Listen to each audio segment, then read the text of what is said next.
en la casa hay mucha historia, ¿no? Yo me imagino, veo en esta casita donde viven ahorita y hay cojines, hay lámparas, hay muchas cosas, cuadros, decoraciones que creo que probablemente si fuéramos objeto por objeto podrían contarme una historia casi de todos los objetos que tienen, ¿no? De todos, yo me imagino que vienen de estos viajes que me comentan y toda su historia llega a concentrarse aquí. Y a mí me parece muy significativo que están viviendo en una casa que ustedes mismos construyeron. ¿Cómo fue en un inicio cuando llegaron? ¿Cómo nació la casita de barro como tal? Yo ahí quisiera comentar que nuestra estancia en Estados Unidos a mí me enseñó de de ser parte de un proyecto exitoso porque realmente empezamos con las necesidades de la gente. No veníamos a decir, pues tú necesitas inglés, te voy a enseñar. ¿No? La verdad, al final ya no necesitaban inglés la gente, necesitaban más como un acompañamiento social porque se sentían muy aislados. De ahí el proyecto del taxi, ¿no? O sea, saliendo de las necesidades. Entonces nosotros nos venimos a implantar aquí, no a comprar como de los exploradores, ¿cómo se llama? Colonializar, ¿no? Un poquito el terreno. Y decimos, entonces si regresamos a lo que ya sabemos, ¿no? Una necesidad, o sea, ¿cuál va a ser nuestra función acá? Entonces fue como una cadenita, ¿no? Decir, pues fuimos a caminar por el pueblo y vimos muchas casas de adobe todavía, ¿no? Vimos que los abuelos, habíamos hablado con algunos, vivían de una forma súper sustentable, ¿no? Sabían cómo ocupar sus recursos naturales todavía. Y dijimos, pues por ahí es, ¿no? Nuestra función podría ser esto, ¿no? ¿Por qué unos güeros vienen a vivir al pueblo? Pues para que nosotros adoptamos lo que está en el pueblo. Nosotros creemos que hacer partícipe a la gente es esencial en cualquier proceso. Hay un componente educativo, ¿no? En muchas direcciones, ¿no? Nosotros no podemos pensar que llegamos como hombres blancos a salvar a la comunidad indígena, campesina, porque yo ahora mismo puedo decir que he aprendido más de ellos que ellos de mí. Y parte de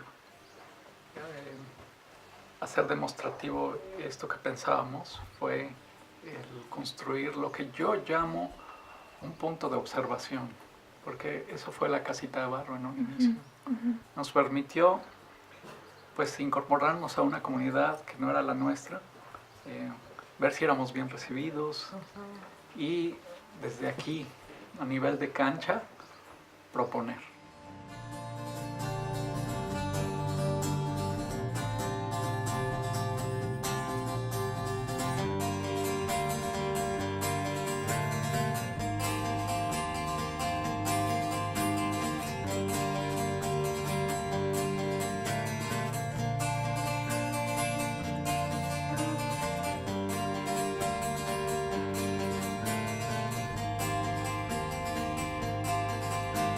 Me llamo Mariana y nací 2 veces.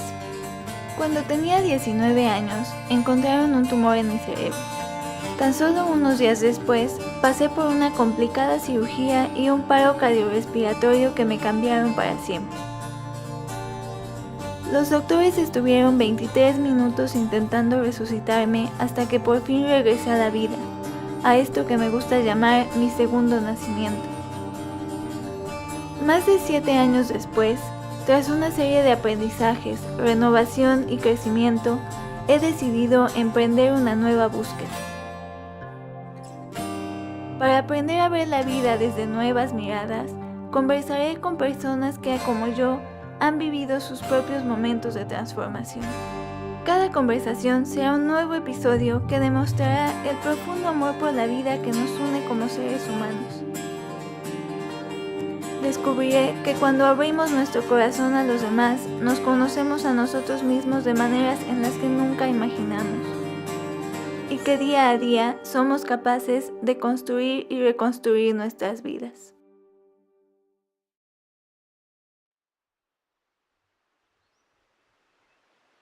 Yo puedo decirte que la misma construcción trajo lecciones fuertes, ¿no? mi familia aún hoy creo considera pues el que hayamos construido una casa como una excentricidad. ¿Por qué debías matarte, no sé, haciendo una casa de adobe cuando tienes alguien que lo haga? Por muy poco dinero. Eso, mano de obra tan barata, ¿no? Que mucho más efectiva, ¿no? Y tu tiempo, en su forma de ver, tu tiempo vale mucho más, porque tú podrías ganar mucho más dinero a que estés construyendo tu propia casa, que cuesta menos cuando pagas a alguien en estos precios tan abaratados, ¿no? Sí. Uh-huh. Nos dio la oportunidad de hacerlo con nuestras manos y aprender de ello, ¿no? Y decía Ina, dar el mensaje que nosotros pensamos tiene que ser hoy más aún vigente, ¿no? Y es el honrar el conocimiento tradicional. El hecho de vivir en una casa de adobe no es tanto glamour como función. Yo aquí, les puedo asegurar, tengo un clima excelente, ¿no? Es fresco en la mañana, es caliente, bueno, o cálido en las noches. Aún podría decir, nos protege del sonido de las fiestas, ¿no? Es un material acústico perfecto, ¿no? Pues aprendimos, nunca habíamos trabajado con pala, ¿no? Y entonces me acuerdo que el abuelo, don Miguel, que vino a enseñarnos cómo hacer el adobe, cómo hacer la mezcla, pues un adobe, pues sí lo hacemos. Y le preguntamos, oye, ¿cuántos adobes haces así al día? Dice, pues en un buen día quizás con un ayudante como unos 150. Entonces, pues mira, si nosotros entre los dos hacemos 80 más o menos al día, estará bien, ¿no? Sabíamos que necesitábamos 1000 adobes. Y al otro día empezamos así bien temprano, estábamos aquí a las 7 de la mañana y empezamos a mezclar las mezclas y todo. Hacíamos 5 adobes en todo el día y al otro día de regresar se habían roto, se habían cuarteado 3, entonces servían 2 y no, fue la verdad un largo camino, ¿no? De humildad, ¿no? De saber que, ¿cómo hacerlo, ¿no? Y físico, ¿no? Intentar, hasta que ya nuestro vecino que nos venía a venir cada día, cargando botes de agua, entonces ya nos viene a decir después unos meses, ¿no? Como, ¿sabes qué, don Manuel? Así no se utiliza la pala, mejor lo haces así, ¿no? O doña Rosa también, Sakina, si jalas la manguera así o así, no tienes que cargar tanto. O sea, como nos vieron también, nos adoptaron un poquito en ese sentido, ¿no? Y ahorita sí se sorprenden, ¿no? Dicen, pues sí, ¿no? Se puede, ¿no? Se puede. Yo creo que es justo que empiece diciendo cómo ustedes y nuestros amigos perciben que nosotros venimos aquí buscando la tranquilidad del campo. Y bueno, en muchas formas nosotros venimos buscando esto, pero veníamos buscando el ser parte de una comunidad. Y cuando uno se incorpora en una comunidad como esta, de México rural, pues uno se casa con lo bueno y lo malo, ¿verdad? Y creo que es justo hablar de el cómo uno adquiere el paquete con el duro trabajo que exige producir una tierra que no es fértil o hacer un proyecto donde no hay un proyecto, ¿no? Me acuerdo la primera reflexión para mí o la primera confrontación, decir, o tener que adaptarme a algo que quizás no era tan natural, es como que esta privacidad que uno busca en su casa, pero que no quisimos proyectar hacia la comunidad porque queríamos tener este sentir de que todos eran bienvenidos y podían pasar cuando quieran. Y así es, pasan cuando quieran, ¿no? Eso pasó. Y eso pasa. Entonces tu sentir de privacidad para mí sí se ha tenido que como que expandir mucho y adaptarme un poquito. Y me acuerdo muy bien la primera noche que me vine a dormir acá, tú todavía estabas en Puebla, entonces yo me vine aquí a Casita Varo la primera noche. Llegan como, yo toco mis cajas todavía de mudanza y todo así como, ¡ay, ¿no? vienen una familia y como unos 3, 4 jóvenes, pero chiquitos, todo en filita, ¿no? Ya sabes, la más grande, 14 años, de 10, de 8. A las 7 de la noche ya está oscuro, porque era en diciembre. Y vienen, no había nada, todo empacado todavía en los cartones, en las cajas de cartón. Y se vienen a sentar así, sentadito. Y yo, pues, hola, ¿cómo está? Oh, maestra Ina, o doña Ina, ¿cómo está? Bien. Y yo, pues, al principio haciéndoles la plática, ¿no? De decir, pues sí, ¿cómo están? ¿Cómo se llaman? ¿No? ¿Qué van a hacer? ¿No? Bla, bla, bla, y yo soy tal, y así, ¿no? Pero quedaban y me daba unos ansias porque pues yo ya quería hacer mi trabajo, yo quería ya poner mis objetitos y así como estar en mi casa. Y digo, ¿cómo se van a ir o qué tengo que hacer? Y yo le preguntaba, oye, ¿tu mamá no se preocupa por ustedes? No, pues sí. Y ya después, como 2, 3 horas, ya eran las 10 de la noche, ya me decían, ya nos vamos, oiga, ya la acompañamos un ratito para que no se sintiera usted sola en su primera noche de... Y fue una lección tan grande porque pues me sentí como molesta que estaban aquí, mientras que ellos daban su tiempo para acompañarme, ¿no? Entonces fue esta relación que he tenido que como que buscar, ¿no? Sí, ser parte de la comunidad implica, bueno, asumir el rol que ella te da, ¿no? Y nosotros somos los maestros, lo cual podría ser una posición que hace años yo no reconocía, ¿no? Y es esta del maestro de pueblo, que es también consejero matrimonial, psicólogo, abogado, ¿no? Puede venir gente a las 9 de la mañana, a las 9 de la noche o a las 6 de la mañana con algún papel que no entiende y que necesita que le explique uno, ¿no? Solo esto, estar en la comunidad que nos trajo a un niño, un joven del vecindario, que a nuestras puertas tocó, sabía que éramos maestros y quería ayuda con la tarea, ¿no? Y yo creo que esta experiencia nos trajo lo que sigue, porque este muchacho tenía problemas para leer terribles, ¿no? Yo creo que él leía con un nivel de un niño de segundo de primaria, y tenía 15 años en este momento. Siendo educadores, nosotros teníamos enfrente un nicho de oportunidad, ¿no? De forma que le pedimos que invitara a algunos niños. Él invitó a sus hermanitas, creo, sus primos. Y bueno, ellos invitaron a otros para que al final del mes tuviéramos 30 chiquitos, ¿no? Lo cual en mi casa, puedes imaginarte, no era muy fácil.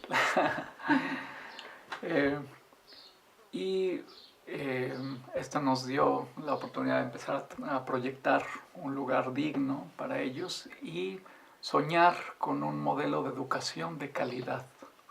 Yo no creo que hay una fórmula mejor, y es esta de crecer, haciendo crecer a tu comunidad en calidad, ¿no?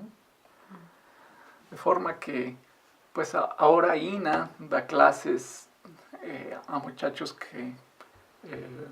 cuyas familias pagan con frijol, ¿no? ¿Con qué más te han Mamaranto, ¿no? El huevito, o sea, más bien un intercambio de eso. Están agradecidos porque ven que sus niños aprenden y me regalan esto, y yo no les pido, pero me lo dan, entonces pues es un perfecto intercambio, ¿no?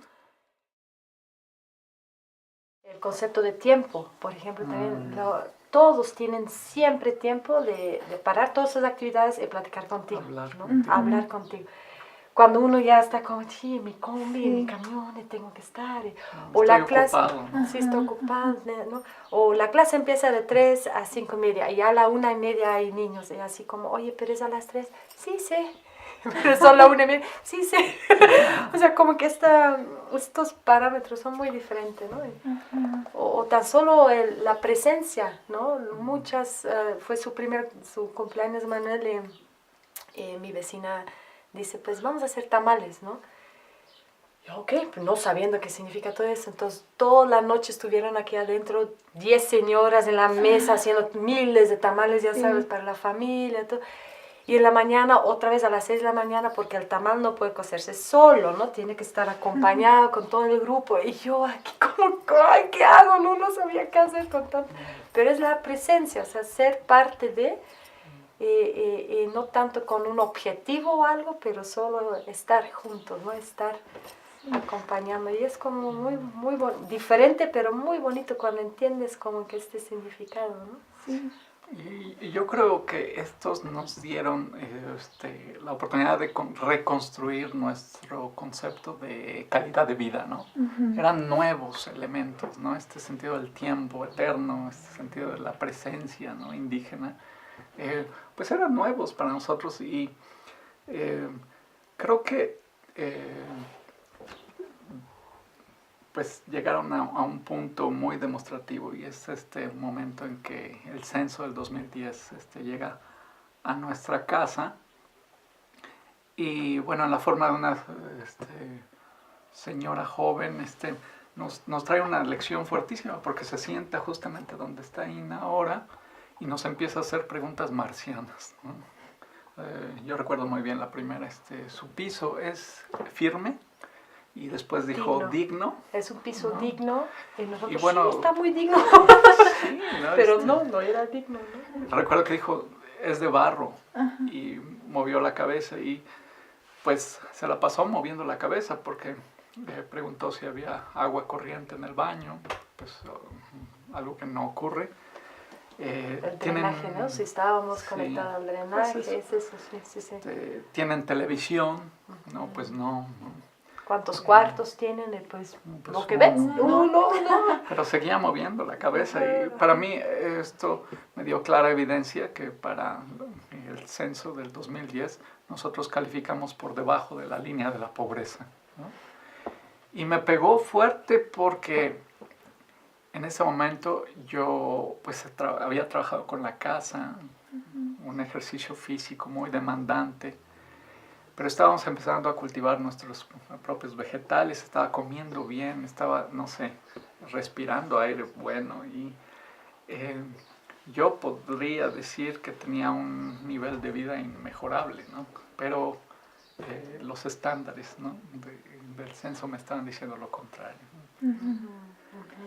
Viven en una casa de un cuarto, además es un cuarto chiquito, ¿no? 40 metros cuadrados, sin drenaje, baño seco, ¿no? Sin televisión, de tierra la casa. De tierra, hay que cerrar para que no entren, ¿no? Las moscas están en medio del campo, que para ojos de muchos a lo mejor podría ver como que pasaron de tener más a tener menos. ¿No? Pero yo veo que también tienen muchos máses, hay más comunidad, hay más presencia, hay más disfrutar como dices, ¿no? Vivir el momento en el que estás, hay más cercanía a lo mejor. Y cuando hablas, ¿no? Del más, que es el menos, que realmente resulta ser más, ¿no? Me acuerdo muy bien este dicho que dice, el que es más pobre es el que necesita más, ¿no? Y entonces creo que también eso fue como parte de una reflexión al principio, que veníamos con muchos parámetros todavía de la ciudad o de lo que habíamos vivido en Estados Unidos, ¿no? Las grandes casas, los grandes créditos y todo, ¿no? ¿Qué realmente necesitas, ¿no? Para estar bien, ¿no? Para estar tranquilo, para poder tener tus funciones básicas. ¿Y qué es realmente importante para ti? Porque seguramente si otra pareja haría esta reflexión, tendrá quizás otro diseño en su caso o otras prioridades, ¿no? Sí, y no quiero dar la idea de que ha sido sencillo, ¿no? Yo tengo que hablar de nuestro baño. Nosotros tomamos la decisión de no conectarnos a un drenaje que el pueblo te provee, porque ese drenaje termina en el río, ¿no? En un río que hace 10 años era hermoso, ¿no? Había pescado, bueno, que se ha convertido en esto, en un drenaje. Y bueno, el vivir de acuerdo a lo que tú crees implica romper una zona de confort. ¿Qué tanto tú asumes tu responsabilidad y asumes el romper tu zona de confort? La lección para mí fue fuerte porque yo tenía por primera vez que manipular manualmente mis desechos, ¿no? Eso es lo que tenemos que hacer con este modelo de baño. Pues se imaginarán, ¿no? Yo no estaba muy contento en este punto. Pero hubo hallazgos que la madre naturaleza nos tenía ahí, ¿no? Preparados. Primero, que no olía, ¿no? Segundo, que tenía la textura de una inmejorable tierra, ¿verdad? Y bueno, la tercera gran lección vino en la forma de macetas que preparamos con esta tierrita, porque no queríamos ponerlo en los vegetales. Y yo, enfrente de mí, vi una plantita que no había puesto ahí, que después supe era un jitomate, y que venía de una semillita que seguramente había venido en la forma de una salsa que había comido un año antes, ¿no? Entonces, la naturaleza te da la lección de el fin que no es fin, ¿no? Y sino un principio de vida. Creo que es fácil que alguien se pregunte, bueno, ¿y yo cómo podría, no? Yo no podría irme a vivir al campo, yo tengo un trabajo, tengo una familia, tengo una vida hecha. Creo que yo con lo que me quedo más es con esta cuestión de la presencia, ¿no? Las presencias, estar en el momento, estar en la situación en la que estás, siendo abierto al momento, siendo abierto a la gente. ¿Cómo puede alguien vivir estas presencias? ¿Cómo puede hacer cambios en su vida para poder ir conectándonos como comunidad sin necesidad de estar acá? ¿Cómo puede alguien regresar a estas raíces sin tener las raíces literales de la tierra, ¿no? Yo creo que hemos estado buscando en el lugar incorrecto. Estamos buscando en el afuera. Cuando la transformación del mundo empieza con la transformación de uno, ¿no? A mí me gusta mucho esta frase de Gandhi, ¿no? Sé el cambio que quieres ver en el mundo, ¿no? Y yo creo que es una transformación fuerte, ¿no? Va contra el sistema, va contra un esquema, ¿no? Heredado. Y bueno, implica mucho estar atento, ¿no? Para escuchar lo que algunas filosofías orientales denominan la sabiduría de la intuición. El escucharte y confiarte, ¿no? Confiar en esto que escuchas, que quieres ser, ¿no? Aunque esto implique romper tu zona de confort, ¿no?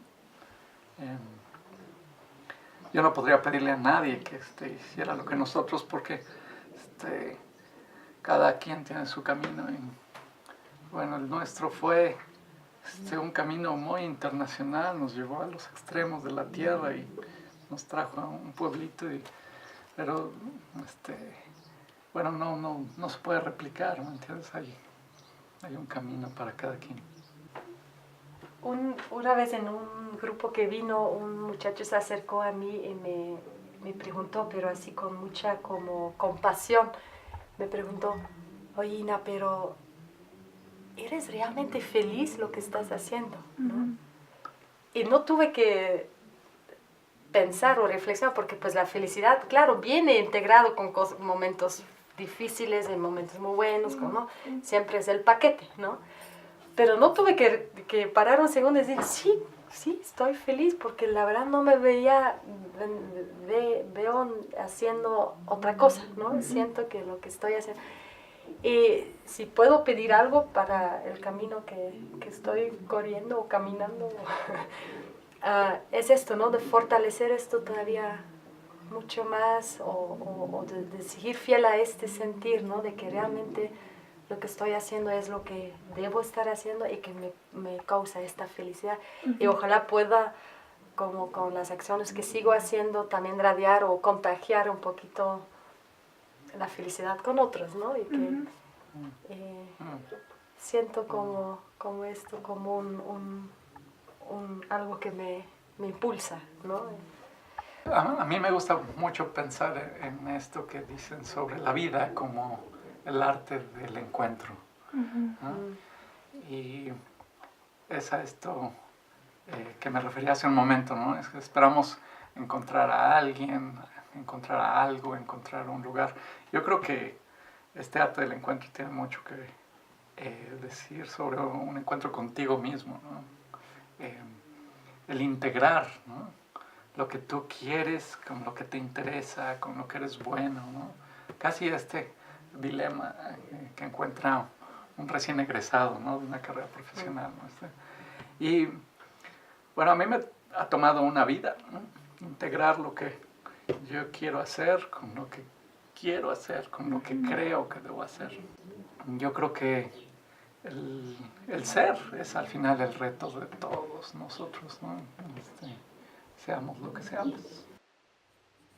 Ina y Manuel se descubrieron a ellos mismos después de que abandonaron su zona de confort. Aprender a vivir en una nueva comunidad y descubrir con ella una nueva visión del tiempo y la presencia los hicieron darse cuenta de cuántos regalos de la vida pasamos por alto cuando buscamos el más en los lugares equivocados. Después de la cirugía, perdí parte de mi equilibrio, mi capacidad de deglutir y la visión con el ojo derecho. Desde afuera, podría parecer que como Ina y Manuel, aparentemente vivo con menos. Pero a través de esos menos, he descubierto muchos máses también, como el gran amor que me rodea y mi capacidad de abrir el corazón para abrazar a la vida. Y sí, la importancia de la presencia, del simplemente ser, del simplemente estar. Si la búsqueda de quiénes somos es una labor de toda la vida, decidamos encontrarnos al estar completamente presentes, aquí, hoy.